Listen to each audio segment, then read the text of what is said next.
Hi అండి. రీసెంట్‌గా ఊరికెళ్ళేసరికి నాకు ఈవినింగ్ 4:30 అలా అయిపోయింది. ఇంకా లంచ్ ఏం చేస్తామని చెప్పేసి నాకు తినాలనిపించలేదండి ఆ టైంలో. ఇంకా మా అమ్మ వచ్చేసి ఇలా పపాయ కట్ చేసిందనమాట. నాకైతే పపాయ చూడగానే ఇంకా ఫుల్ మొత్తం నేనే తినేయాలి అన్నంత ఇష్టంగా అనిపించింది. చాలా మంచి స్మెల్ వస్తుందండి.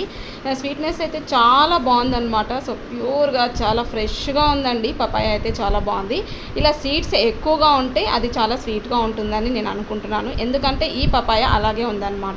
చాలాసార్లు పపాయాలో ఎక్కువ సీడ్స్ ఉన్న ఫ్రూట్ అయితే చాలా బాగా అనిపించింది నాకైతే. ఈ మధ్య రెగ్యులర్గా తింటున్నాను కాబట్టి నా ఎక్స్పీరియన్స్ చెప్తున్నాను.